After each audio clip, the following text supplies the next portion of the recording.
welcome to this month's Side Alpha Leadership. I'm your host, David Polikoff. On the show today, I have Anthony Rowett. Anthony's from Alabama, but he's got a little bit more of a story to tell other than just being from Alabama. So without me rambling on, Anthony, welcome to the show. Tell everybody a little bit about yourself. I appreciate it. First off, thanks for having me on the show. Started out as a volunteer in New Jersey for 3 years up in Sussex County, the northwest corner, and then moved down here. A lot of hiring freezes in the area drew me down here, had the opportunity, and ended up on the Mobile Fire Rescue Department down here in South Alabama and Mobile. Been here 16 years. I work as a captain in Engine 3, which is our downtown district. I was a fireman there, driver there. Kind of just my passion was that run area. So I'd get promoted, they'd move me, and I'd always find a way home. And that run area really just became a passion. I got to be a part of rewriting or part of the group that rewrote our high-rise policies and standpipe policies and things like that. So a lot of my passions were just driven by the run area I work in and the people I got to work with in that run area. Yeah, it's funny because you said obviously you were from the Northeast area, and 15, 16 years ago, it was very difficult to get on. You know, me being in the Mid-Atlantic, I know what it was like, guys and gals trying to get on the job. It was very competitive. And now you look at it and we are having just a hard time. And I've talked a lot about that on the show with recruiting, retaining and stuff like that. We're having a hard time attracting people to come to the job where, and I've said it 1,000 times, I'd have cut off my left pinky to get hired. Now I was fortunate. I got hired a year out of high school. I graduated high school when I was 17. So I couldn't get hired until I was 18. So once I turned 18, I was fortunate enough to get hired. But yeah, now it's like we're just desperately looking for people. But you made it down to Mobile, Alabama. I know your summers are kind of hot, getting a little humid down there, a little moist. You talked a little bit about you're in a high-rise district. So the funny thing is when I got hired in Montgomery County, I went to what we call our 1st Battalion. It was downtown Silver Spring. It was right on the DC line. We had a ton of high rises. None of them were sprinklered. And I was just like kind of like I don't want to say a country kid, you know, being from the northeast part of the county in Montgomery County.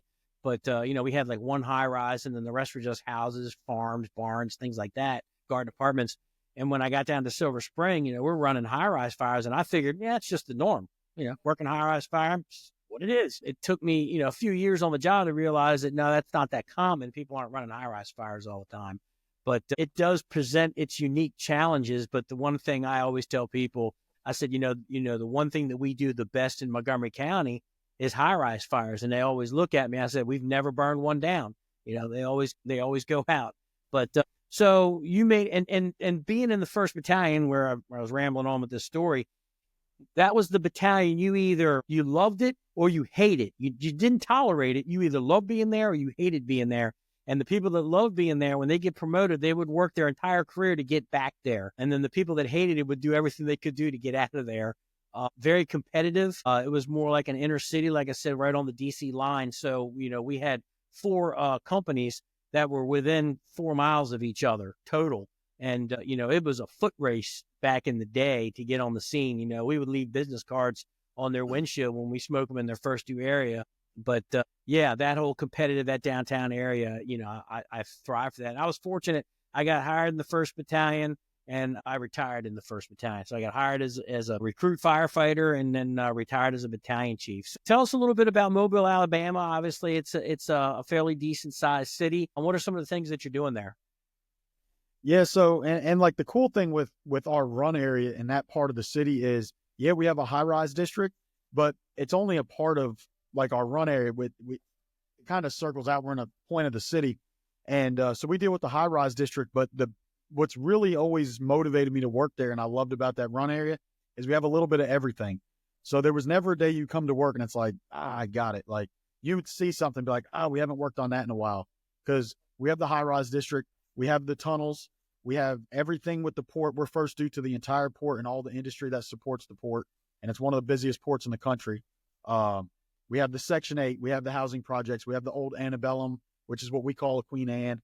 And then everything down to the little shotgun shack. So there's something different every day you can go work on and not get that complacency. Because it's easy to just see it. Like you make a run, you go in the tunnel. And you're like, oh, we haven't worked on the tunnels before. Let's talk about the ventilation systems and all that in the tunnel or the standpipes, where they're at inside the tunnel if we get a car fire in the tunnel.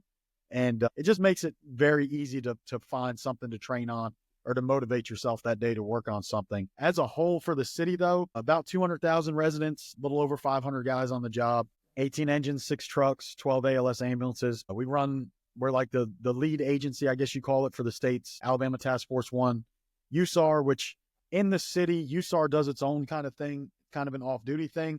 In the city, they focus just on the tech rescue and hazmat side. That's 2 separate units for the city. We have multiple the hazmat's in one station, multiple stations run tech rescue, and then USAR kind of feeds off of the tech rescue team, I guess you would call it. But as far as the fire department itself goes, duty-wise, it's more focused on in the city technical rescue. And then if a USAR thing comes up like a deployment, it's kind of just handled, and they feed off of who they need from different divisions in the city. But some local growth recently, we did some annexing, so it brought some more places into the city. And that's kind of out west where the city used to be very small, dense, and as it grew, we started developing and getting more suburbs, even to rural areas. So we do a little bit of everything depending on where you work in the city. You could work in the urban area, you could work in a rural area. We got a little bit of everything for whatever somebody wants. We've got a little bit of it, just depending on where you work. So the population is about 200,000. How many square miles is the city? I want to say with the recent annex, it's somewhere in the 160, 180 square mile range. We have a lot of water involved in that. And then you have some run areas that are just, to me, geographically massive compared to what I'm used to. And then you have my first 2, which is 3 square miles, and 1 square mile of that's the bay. So 2 square miles of response other than the bridge, because the rest of that response in the bay is the fireboat and us supporting them, or it's the ships and the industry along the bay or the river. Right. Yeah. So having that port, I mean, you're seeing a little bit of everything. I would assume you've got rail that's going through there with the train yards, ships, boats. I mean, that's one thing not interested in is shipboard firefighting. That's a whole other animal. It's different. I was off the other day, and they had a job in there where they had one on one of the ships in the port. Well, I was off, but nobody likes them. It's one of them, when you come over that bridge, it's like, oh, you see the smoke coming up. It's like, oh. And it's just one of those things I kind of took for granted, I think. We have one of our deputy chiefs, which we have 3 deputies on duty and then 2 on staff, and they're the shift commanders. But he was one of the training captains when I came on. His nephew was kind of my reason to come down here. He had moved down here with the Navy and then got on the fire department. I grew up with his nephew. So when everything happened with the New York City list I was on, I got kind of tossed up in court. And he was like, man, why don't you just take the test with me for my uncle's department? I was like, okay, wherever I can get a job, I'll go. And so that's how I ended up down here. And he runs our Marine division, and he's kind of over it. The first time he taught a shipboard firefighting class as a part of like a requirement for our job was my recruit class. So it's something I've always been accustomed to having training on. He ended up developing a 40-hour pro board class for the Alabama Fire College. Like, to work in our company, you go get that class, to work in District 1, you go get that class, and you have a lot of training on ship fires. And then he has us walk these ships in the port all the time, just like we do business inspections. And we kind of just took it for granted that was normal, and talking to some other people, I realized it wasn't. And then we've been real big in these ro-ro ships. He was real big on them before the Newark line of duty death. And afterwards, it became real for people, and just more companies started getting involved in wanting to walk them that might be coming on a second alarm and things like that, and get a feel for it. And we were talking to one of the captains on one of these ships one day, and he was like, man, no one's ever done this before. I've never had somebody walk my ship with all these firemen before. And we were like, what do you mean? Did you just become a captain on a ship? And he was like, no, 15 years. And that kind of really set in that we do have a proactive stance to that. And all it took was one person with a passion for it to say, we're going to have a plan for it, and just, put a lot of pressure to push through multiple administration changes and get us to that point. So when I see a fire for us go pretty good on a ship, you have pride in it that those guys put a lot of work in to be ready for it. Because I came to realize what I took for granted was that proactive approach to the ship fires that I just thought was normal. And really, it was one guy's passion that he just really pushed hard to make sure people were ready, and to us, it's just normal. That's just a normal day that, hey, a roll-on roll-off's coming in. Someone's probably going to go walk it while it's here, just to get accustomed to how they're set up, how their fire protection systems work, all that kind of stuff. Yeah, again, not for me. I mean, obviously you saw we had the cargo ship hit the Francis Scott Key Bridge, brought the whole bridge down. I mean, those Yeah. ships are massive, and you're not stopping them. That's for sure. But in multiple decks, and it's not like a house fire. If something goes wrong, bail out a window. It's like, I'm sure it gets quite dark down there when you have a good job going. And yeah, no thanks. And it's funny. I hadn't taken industrial firefighting class in Texas because we have a small refinery in my county where I volunteer, and they sent us out there, and it's like, they're flowing diesel and gasoline and kerosene and things like that, and mock tank fires. And these guys have to recertify every year that are these industrial firefighting. And, they kind of took us under a wing. They call us municipal departments. Right. And I'm watching these guys, and we're watching videos, and I'm like, there's no fucking way that I would go into a city made out of gasoline pipes and try to put that out. And they go, it's not that bad. They said, but you go into burning houses. That's freaking ridiculous. And I'm like, I guess it all depends on what you're used to. I said, I'll take a burning house over top of a burning gasoline city any day. But it's all in what you're used to. And you're getting a little bit of everything, being able to be so versatile. And the things that you see, you bring a whole different level, a whole different layer of firefighting to the table. You've got your city firefighting, you've got your rural firefighting, you've got your suburban firefighting, and you've got your marine firefighting. And on top of the hazmat that you got, like I said, if you've got ports, you've got rail, and yeah, you've we got a ton trucks of and all industry. kinds of stuff. So the quintessential city with the port, that's you got to be on your game for everything.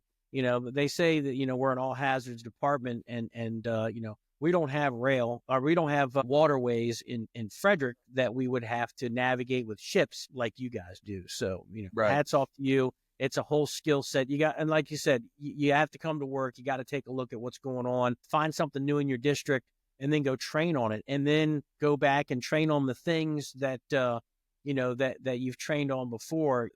I used to tell my guys when I was a battalion chief, I said, 90% of the stuff that you do is bread and butter, and I want you to be flawless with that. I said, but you're going to get that 10% of rope work, of the rescues that you're going to come up to. We had the metro system, the Washington Metropolitan Metro system. So we've got tunnels, we've got elevated rail. You got to train on that stuff too. Those are those low frequency, but could be very negative outcomes if you're not fresh on that stuff. You're definitely getting into that. So, talking a little bit about being a captain, you worked your way up through the ranks. What's some of the things that you're noticing now with, I'm assuming that recruiting, is it the same down there, trying to find people? Yeah, it's a different kind of people that you're finding coming in the fire service. Now, I've always told people, I said, hey, nobody's going to be like you. It's just a different person, but they can still be good at their job just because they don't eat, sleep, and breathe firefighting on their day off, like most of the instructors do that work for private companies and things like that on the side. But are you finding that you're getting these, decent people in, even though they're just slightly different? And how have you had challenges or anything like that? As a department, I know we don't have the hiring pool we used to. We don't have the numbers, taking the test we used to, and things like that. I haven't had a rookie in a while. I mean, I have a set crew I work with, and the five of us have been together for a long time. Well, I say that for us now, it's been a couple of years, and that's a long time for a crew to be together with our job right now, because we have so many people retiring and all that people are moving up fast, and crews aren't staying together so long. And we have, as a core, our engine has stayed together, our ambulance has stayed together, and we have a rookie on our ladder truck in our firehouse right now on our shift. But the other shifts have had some rookies, and for the most part, they've been pretty good. But to what you're saying, I tell people the same thing every time, is that, I don't need you to be like some of us are, because I got a few guys that work with me. They're at conferences all the time too and stuff like that. And it's one of those things that you say, sometimes you say it's like a curse. You can't turn it off. Wherever you are, that brain's going. That phone goes off and says engine 3's got a fire. Like, I got to pull the scanner app. I got to see what the brothers are doing, and you can't turn it off. And I don't need everyone to be like that. I just tell them, for 24 hours when you're here, I need you to be 100% present. I need you here. Whatever's going on somewhere else, I need you to leave it at the door the best you can and be present for the fire department 100% for 24 hours. That's all I can ask. I don't need you to do anything on your off days unless you want to. But when you're here, I need you 100% present, and we'll make the best of it, and we'll get you where you got to be. And we've had pretty good success with that. Like I said, I'm lucky with who I work with. They're all very engaged into the job, and most of them, they suffer from that same thing. They can't turn it off, but everyone I work with is going to conferences. They're doing everything they can to be as good as they can at this job. And I think that's a credit to our job, but our firehouse. We're lucky where we work. There's a lot of old guys there which for us is bad. They're all about to leave. We were talking about it yesterday that, in 4 years, every captain in that firehouse, and we don't have lieutenants, so we have all captains on the engines and trucks. I'll be the only one left in 4 years out of the 6 of us between the 3 shifts. They'll all be retired, and it'll be just kind of like a changing of the guard, and it's trying to keep the traditions alive and what was passed down to you. But those guys being that into the job and knowing their job, I think is a testament to the firehouse and who's came through it, that they always did that. The senior guys took the young guys under their wing and made sure they knew their job. The bosses held those standards that were set way, way, way before us, and held everyone accountable to it, that no matter what PC this or PC that was going on, that it doesn't matter what the city standards are, the fire department standards are. They set their line where it is, and we set ours where ours is. And if you don't meet it, that's fine. You can still meet the minimum standard of the fire department, have a job. There might be another firehouse that's a better fit. And that was the way we were taught, and, was pushed down on me by one of my biggest mentors, is now the captain I've relieved for the last 9-10 years. When I came on the job, I always tell him, like, man, I thought you were the biggest asshole in the world. And it was just, I had a captain that had a different personality. And over time, the more I got close to Mike, like, I realized he wasn't just an asshole. He just had a different personality of how he got the same standard across as the guy I was working for. And now he's the guy I go to when anything I need, I go to him. When I look for what a captain should be on the fire department, I go to him. He's not an asshole anymore. You know what I mean? Like, you realized it was just his personality of, he had a standard and everybody had to meet it. And his standard came from his daddy that was there, and it came from his dad that got hired on in the 60s and the guys that passed it on to them. And they just weren't willing to ever let that standard not be met. So it was just different ways of getting that across. And so I think it's a testament to them that we have good people to work with in our company, that for so many years, those guys, 30-year career, they upheld it. He's been a boss in that company, I think, 17 years now, and he's upheld it. So it's easy for us to come in and just follow his lead, if that makes sense, of making sure guys are up to par. Because if you're not holding them accountable as their boss, it don't matter, because a shift change, he will. So you better do your job, Yeah, it's amazing how when you come up through the ranks and I was, like I said, I was an 18-year-old kid. I was pure entertainment for the guys that I worked with, because they were a lot older, but their personality was obviously different than mine. And you kind of looked at them, well, that guy's grouchy, or that guy's an asshole. But as you start to mature and you kind of see the things that they're seeing through their eyes, especially when you start getting promoted, and it's like, hey, I'm not just responsible for myself now. Now I'm responsible for 8 dudes.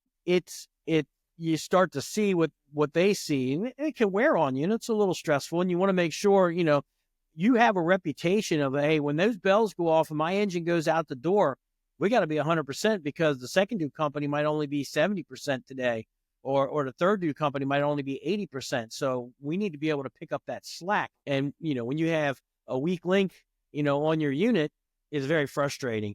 But one of the things that you touched on, a couple of things you touched on, one of them that you said, it doesn't matter where you are. Like, I'll be sitting in Indianapolis and they'll bang out something in my hometown, and I got the scanner app on and I'm listening, wherever I am. I'll be at home and they get something going on in Kentland. I'm a life member down there. And she's like, you're not going. That's what I said. You're not going. That's not the point. I just want to hear what they got. You always, I gotta know what they're doing. You always want to listen. So, I mean, I'll listen, if I'm in Indy or wherever we are, if something pops up in Frederick or whatever, I'll listen to hear what they have to say, hear their on-scene report. One of the other things that you had said is, taking these guys under your wing. We talked a little bit offline about mentorship. I had a conversation a while back with a friend of mine, Sam Villani, and we talked about mentors and how do you mentor somebody? How does that work? And, he thought a little bit about it, and he said, it's more organic. It just kind of happens. It don't just show up to work one day and go, I'm your mentor. It just kind of happens. And I think it's one of those things where you'll see a rookie that comes in and you'll notice right away he's squared away. He really wants to be good. He's just green. He needs somebody to show him. And that's what's going on in the back of your head. You see it by his mannerisms and how he dresses, how he approaches the job, how he cleans a toilet or mops the floor in the firehouse. He's got that pride, or he wants to do well. And then it's up to us, the older guys, to say, I'm going to help you do well. So is that how you're finding it? And what are some of the things that you've done, be that mentor, and how did you get mentored, and what are you passing down? Yeah. So I would say I was mentored in a little bit different way than they want it necessarily now. The guys I got to work with, and I think it was a blessing. They were very old school, and we'll call it hands-on in the way they taught you the job and corrected things. Like, hands-on. yeah. But allegedly. But the guys that I work with, even though they're young, I mean, I came on at 19, and that's what I needed. I needed people at that age that were not afraid to correct anything you did wrong, in any way they needed to, for you to understand the way it's supposed to be. And even in today's culture, I've got a 22-year-old kid on my rig. I got a 24-year-old kid. That's what they want. They want to be taught the fire department the way the old guys were taught the fire department before we were. They don't want it different. They want to learn that way. So that makes it easy. But for me, what I've always saw in, like, people I look up to that I see as mentors for myself, or how I like to see people mentor someone below them, is just someone who's genuine.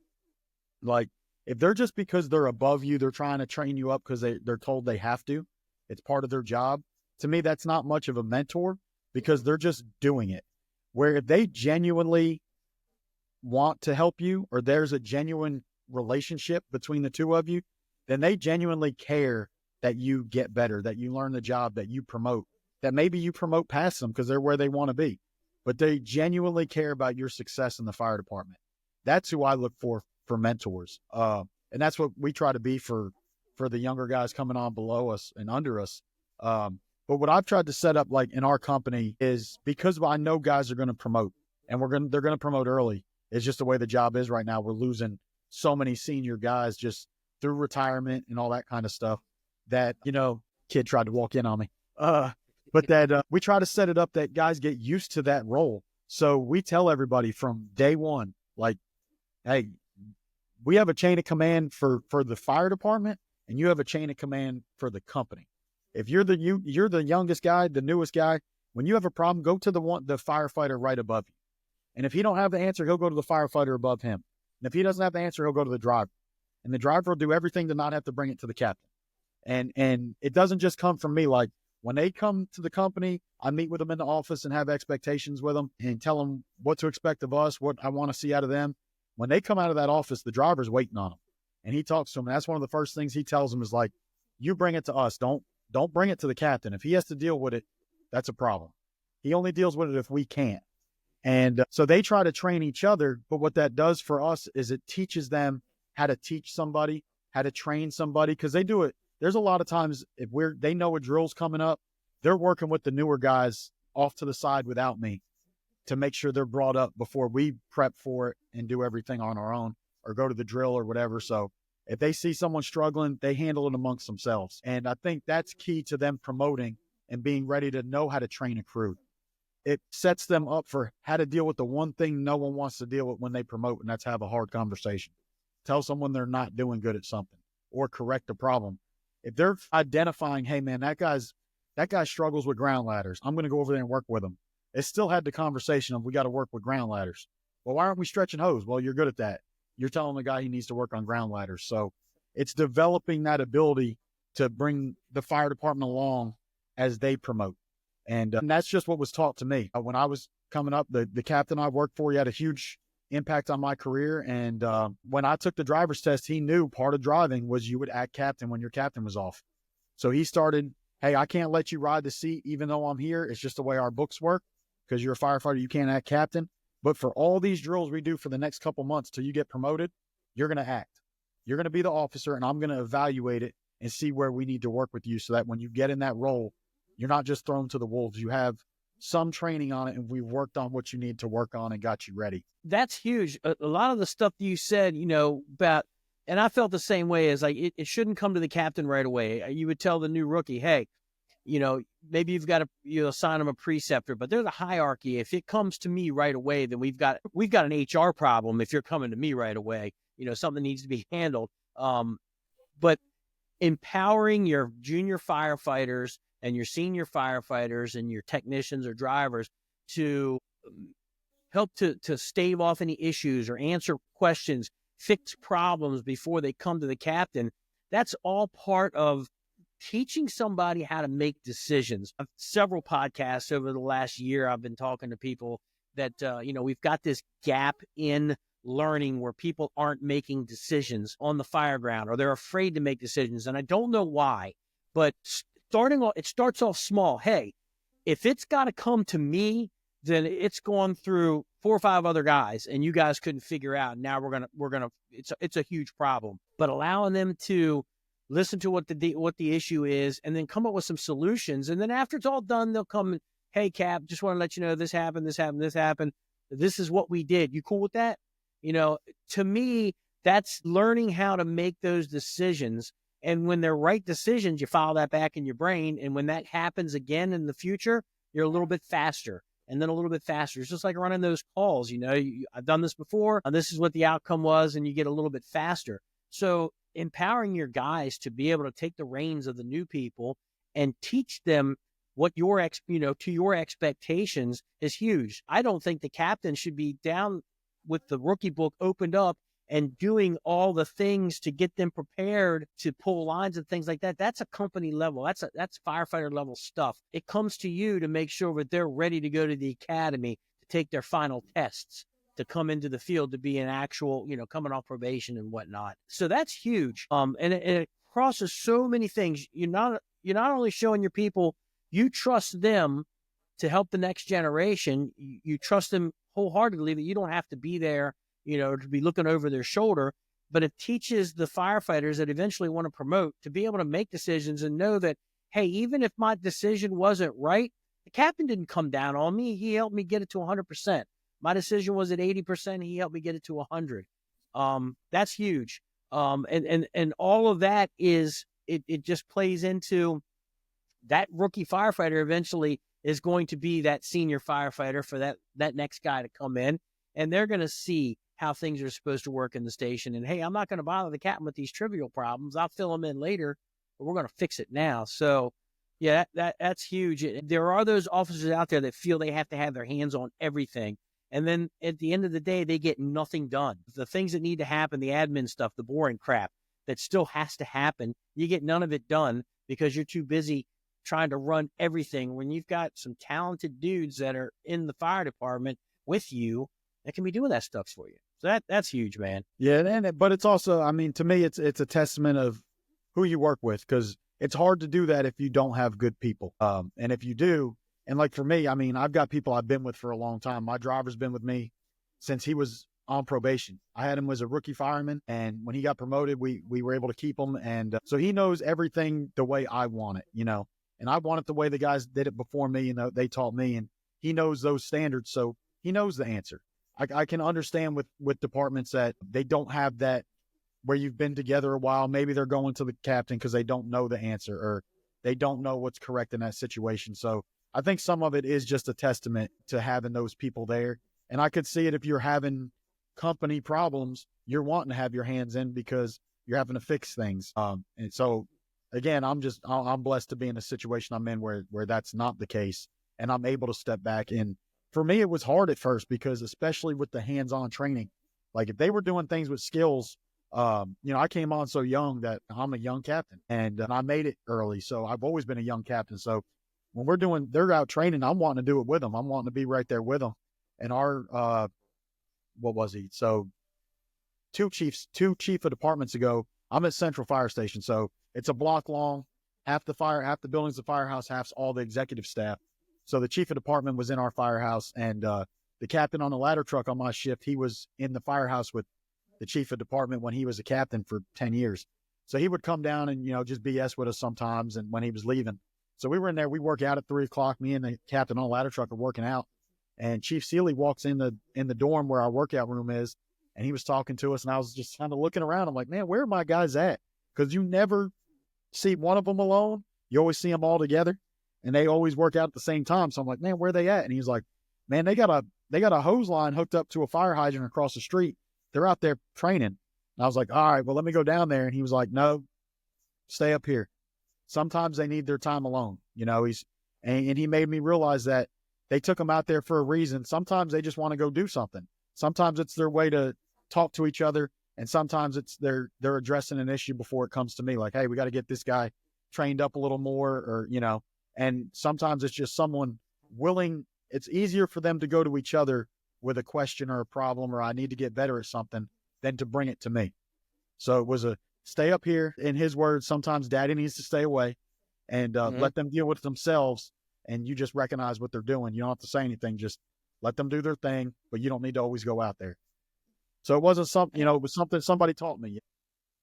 I think it's important to let the guys lead their own drills. But one of the things you said, it's also important as the captain to participate in the drills.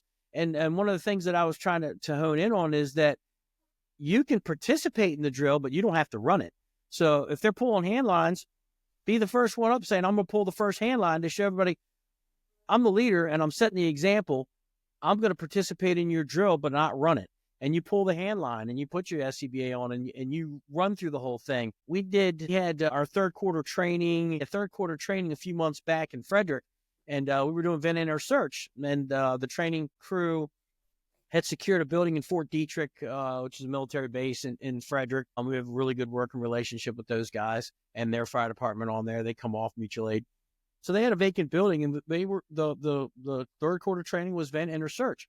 And it was like, take the window, go in, a little bit of hoarding conditions in a kid's bedroom, toys everywhere, find the door, shut the door, under fake smoke conditions, find the baby, get out. And the one takeaway that a lot of these younger guys had was the fact that the senior staff was there doing the training. So, the 2 assistant chiefs, the 3 deputies, and the fire chief of the county, we were all there, ready to go, and got to participate, did the thing, came back, got our, little hot wash. And the fact that the guys, some of the younger people were like, wow, it was really cool. Senior staff came there. It's like, yeah, we carry gear in our car. We got all the stuff in our cars. We just don't get to wear it as much. But we all want to do fireman shit. And we didn't have to lead the drill. We just wanted to participate in the drill. And that's huge. And letting your guys take the lead and you just kind of tag along. That's a testament that, you're running a good shift, that they can just go out on their own and do that. The other thing that you had talked about is, setting these younger firefighters up that want to eventually promote. To me, it always made me feel really good inside knowing that guys in my battalion, when I was a battalion chief and when I was a captain, the guys on my shift would take the test, the promotional exam, and pass and then get promoted. I felt that was a good reflection on our shift, that we produced people ready to become officers, technicians and officers. And that's what made it worth it to me to see my guys when I was a battalion chief getting promoted to lieutenant and captain, eventually battalion chief, that worked with me. And that to me was worth any award, trophy, pat on the back or whatever. It was just a testament that we ran a tight ship and we produced good people. Yeah. And I think there's something to be said, because we used to, one guy that retired, he was just that guy. When from a leadership standpoint, he was that guy. You knew when you walked in a station who was in charge. He didn't have to he never raised his voice at anybody, never cursed at anybody. He had, if there was a characteristic of leadership you think of, Captain Bruce Island had it. And everyone always used to just talk about, like, if you work for Captain Bruce, you're going to get promoted. He's got more people promoted. And I think that there's something to say to that. And then there's another thing to say to the guys that they just don't want to promote. They know what they want to do. They want to be a fireman, and they just stay. And if you have that guy and you can keep them with you, you're blessed too, because you got someone that they're right where they want to be. They got a lot of experience, and you got someone you can really trust when things are hitting the fan to rely on, especially if you got to start splitting crews up and things like that. So it's kind of like a mixed sword sometimes on the people getting promoted, because I've seen guys that they have. In my firehouse, there was a 30-year fireman on truck 4, and he was on truck 4 for 30 years, same run area. That backstep fireman, when you worked over there, there's a lot of comfort in what you had when Glenn was riding with you. And then other times you're like, man, this guy's getting a lot of people promoted, and so he's developing them. And so So there's a mix there, and it's like, if you can develop the skill and they're where they want to be and they just want to be a fireman on the back step, you're really blessed to have them. But what you can do to prepare somebody and get them not just promoted, but prepared for that promotion, and to where they're successful in that role. They don't just get there and they don't know what to do. They're screwing up fires and things like that. They get there and they're shining right out the gate because someone put time into them. And just saying that, there's a new captain in my department right now that came out of a firehouse close to me on a different shift. And he worked for one of the best captains we have of my generation of the fire department, the younger captains. And you work for David Calhoun, you're prepared. And kid got promoted to driver from out from under him, did successful as a driver, made captain, and I'm seeing videos of fires he's at, and they're doing the right thing. So it's always a reflection back on that person that set that standard. And like that kid, I know his dad just retired as a district chief, and I know his dad's proud because the way he came up under Dave, he was taught the old school ways. So he's doing things the way his dad's generation did it and before him. So I think it's a lot of leadership. And when you see someone get promoted and they're automatically doing good and they know what to do, especially at fires, the medical calls are kind of easy because you were doing the same thing as in either role. You were there treating a patient. Now you're just kind of less hands-on, standing back, controlling the scene. But when you go to the fires and you're pulling up and making in 10 seconds all the decisions as a first due engine boss, that's going to set this thing on the path to success or failure. And right out the gate, you're doing really good. That's a real big reflection on the officer you worked under that prepared you for it. They didn't just prepare you for a test. They prepared you for the position.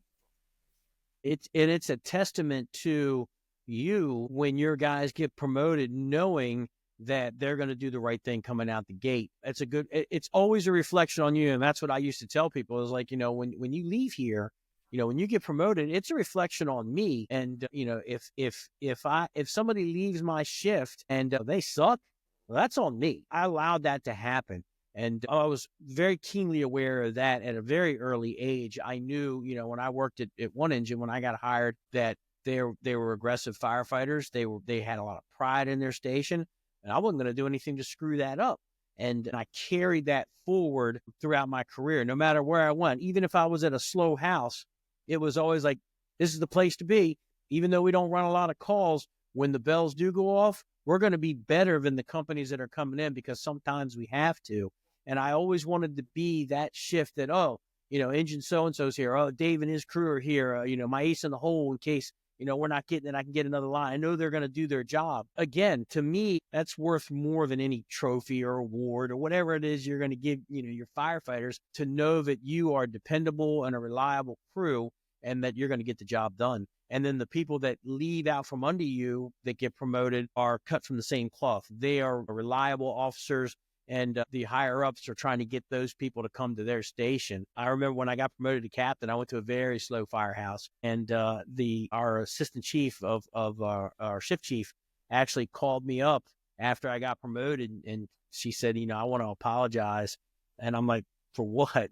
And she says, well, I requested you to come down here, and I know it's not where you want to be. It's a very slow firehouse. And I was like, I'm just happy I got promoted to captain. I said, one of the things I've always learned is that unless you fuck up, the promotion is forever. The assignment's temporary. You can always go somewhere else. And I did my time. I did about 2 years there, made the best of it, had a really good shift. They understood where I was coming from. When we ran calls, it was all business. And then I got the transfer to a pretty busy house where that's where I met RJ.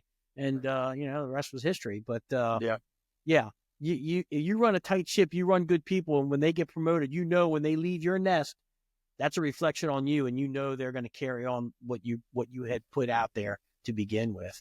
Well, something you said, it was really driven home to me. I mean, my first shift out of the academy where I went, and I won't say his name because he gets mad when I tell this story and use his name because he's like, I didn't do anything special, and that's his thing. I was just doing my job. Right. I was just doing my job, and but he was a senior man at the firehouse I was at, and it was the little things. But he said some things that have stuck with me ever since and really molded my career. And it was, we walked outside and he was like, man, check my blood pressure. Like, okay. Like, is this a joke already? I'm checking his blood pressure, check my blood sugar. And we're doing all this. And I'm like, really? Like, this is the first thing I'm going to do on my first day? And he was like, when you go out there, you represent us. If you make a mistake, it's not your fault. It looks bad on us because we didn't train you. We didn't prepare you. And the way he worded it was the academy can only do so much. They just pull the rock out of the dirt. It's our job to polish the rock into a diamond. And that stuck with me forever. But what it also stuck with me that really, when I made captain, that really stuck with me was, to the most minute detail, he trained me. And every captain I ever worked for was like that. I mean, I've just been blessed, and everywhere I worked I always had good leadership. And to the most minute, taking a blood pressure, taking a blood sugar, of making sure he told you how to do it and taught you. And what it taught me was, you never take for granted what they know. And it's not a knock to the training division or whatever that fire department setup is. Maybe they go to a different departments for training, or the state fire college. We do our own, but they only have so much time. They can only do so much, and each person's only going to get so much. So what I took from it was, I can never hold anyone accountable for anything I did not personally teach them. So if you come out and you make a mistake and I didn't personally teach it to you yet, that's on me. That's my fault. Now, once I've taught it to you, we've presented it to you. Now we need to see where the disconnect was. But down to the most minute thing for us is, like, our recruits do ride outs on the rigs while they're in the academy to get, their hours and stuff like that. And they'll come out and we'll get emails, where they're at in training, what they're allowed to do. Are they allowed to be interior because they're just in EMT school now? They already completed fire school.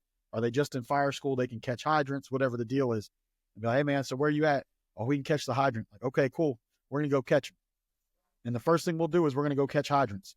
They're going to show me they can operate all the hydrants in our run area, because we have hydrants. We have hydrants with 2 different anti-tamper locks on them, and make sure they can work those special wrenches. And that's a testament to him. It's something he presented 16 years ago to a 19-year-old kid, that it just stuck, that to the most minute detail, he was not going to trust anybody else. And it wasn't a knock to who it was. We had a great training staff. It was, I can't hold you accountable if I didn't teach you.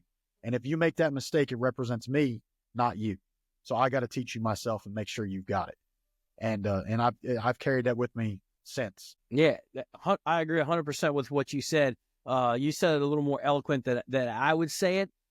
We used, when I would teach at the training academy, we would teach our recruits.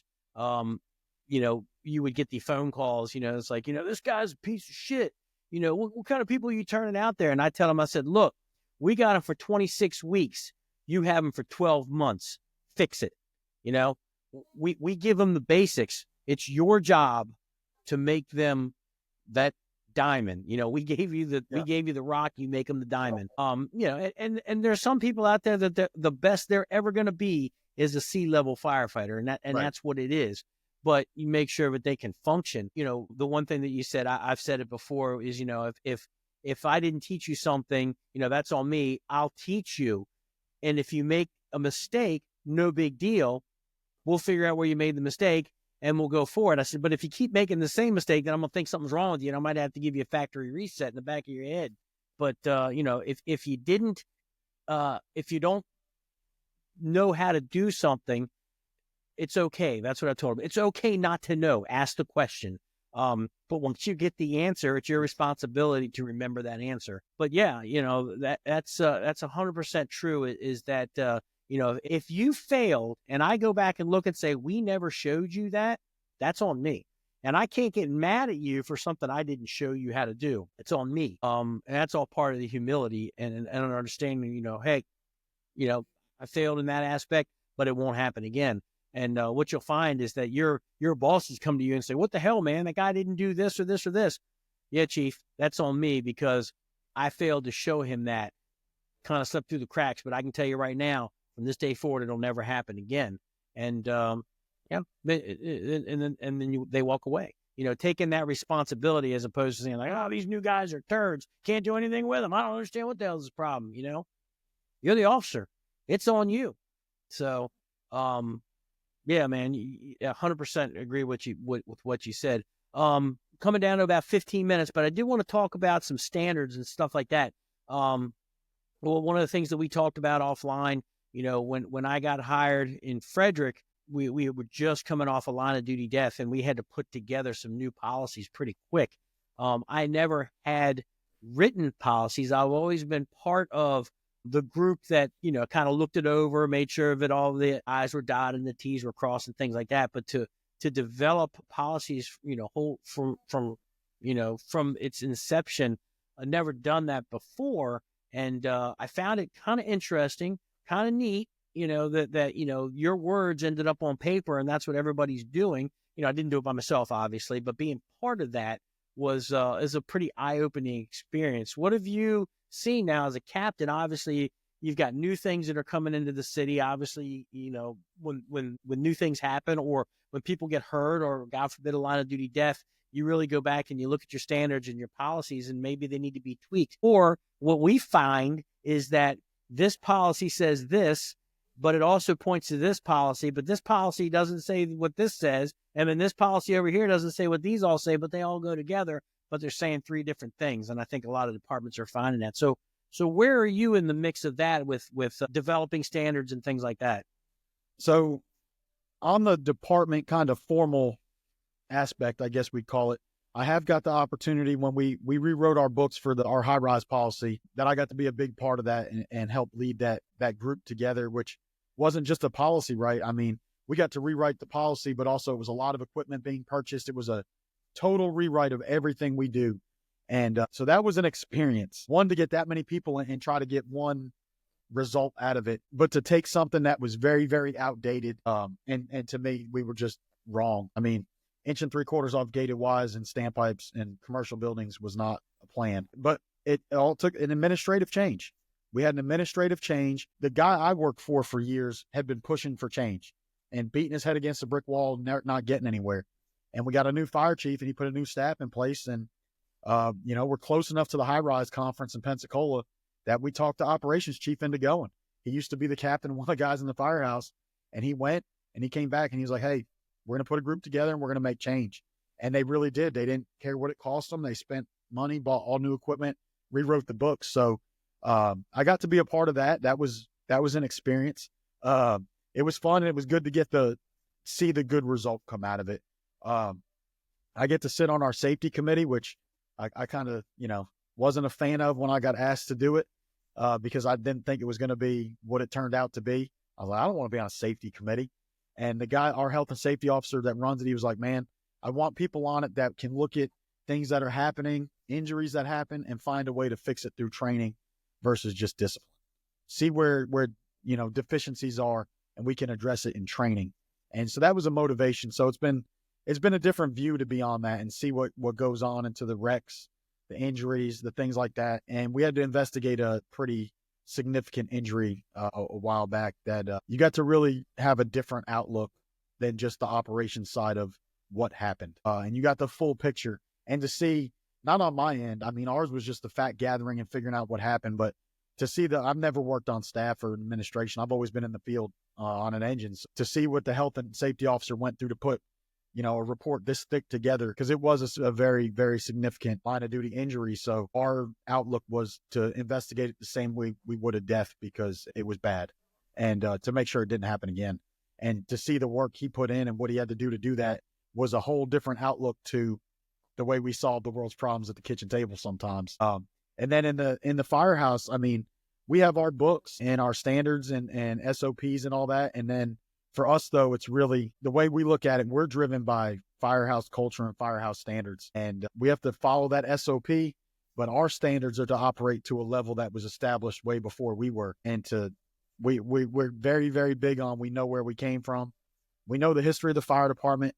We know the history of our company, but to us, it's more than that. We know the people that built it. We know who those names are. We keep those names alive. Some of them, I work between two brothers. I tell this story all the time. The captain on A shift and the captain on C shift are brothers, and I'm wedged in the middle. So if there's a firehouse battle, I'm going to lose, but their dad's retired. And I mean, I know him. I see him all the time. And we talk to him. His name is alive in the firehouse, and he retired in 2000. He hired on in the 60s, retired over 20 years ago. When I see him at the retiree cookout we do every year, where the active guys do a big fish fry just to get all the retirees back and still part of the fire department, he's out there with us frying fish, and he's always joking with me because he was the captain in Engine 3. But I tell this story all the time. Like, we have a little table in the engine bay. We all sit around. So we have a 2-story firehouse. And for us, all the living quarters are upstairs, just the engine bay downstairs. And at shift change, we all just sit around this table. And it's funny to watch because all the officers sit at the table and everyone circles around them and just listens in.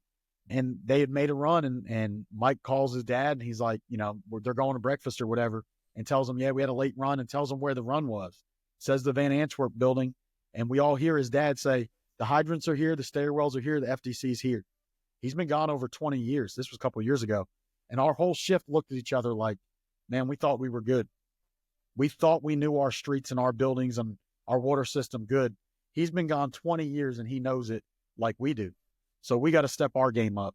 And we really look at it. And to me, the biggest and the most important standard that was set for our company, our firehouse, is that we can't ever let down what they built, because they built it so far back. It's been around for generations of the fire service, and we're just gifted to live in it and benefit from what they built, that we know who they are, and it's our job to honor that, to never disrespect it. That our generation, who are we to let that standard fall? So we have our formal standards of this is how we operate SOPs. But to me, the most important standard was that informal one that was set by those bosses years ago, and that has been passed down, that the most important thing you do is you uphold that standard, because they established it through a lot of blood, sweat, and tears. And who are you to let it fall off?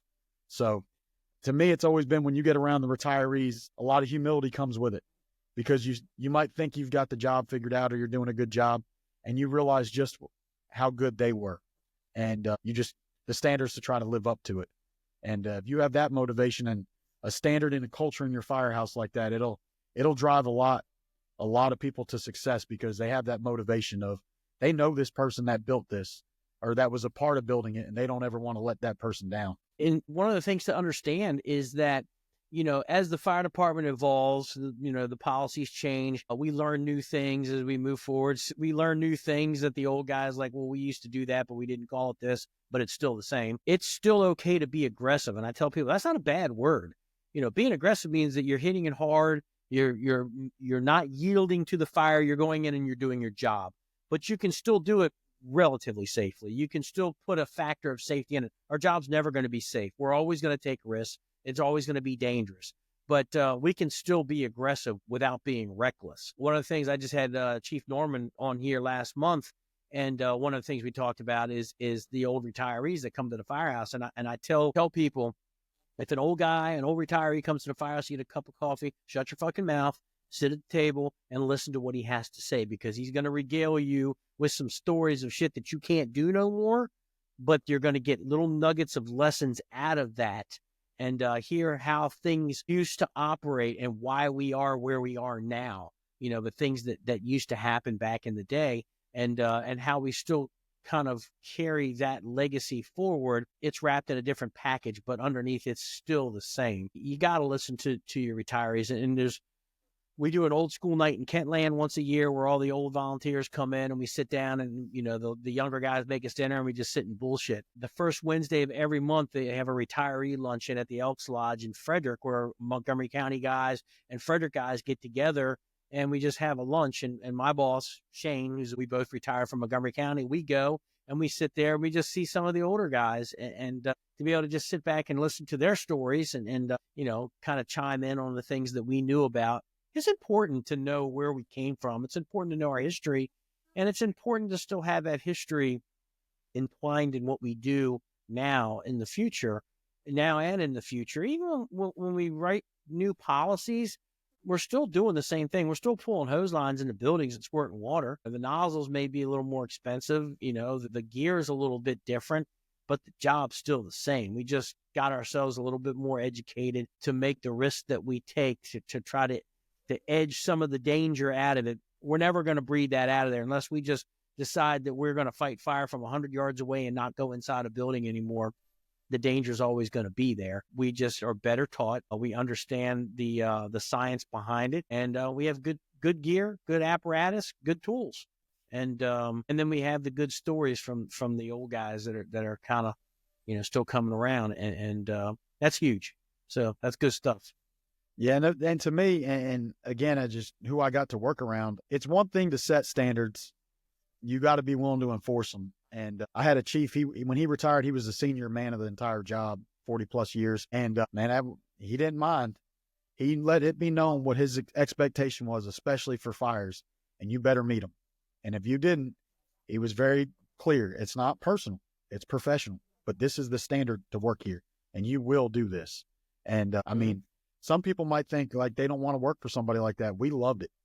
I mean, I knew what he wanted. That was that simple. And he was very clear. Like, if there's a burning building, you better be inside of it, putting it out. That's simple. And I mean, but you also knew he had 40 plus years on the job, and all the old guys talk well of him.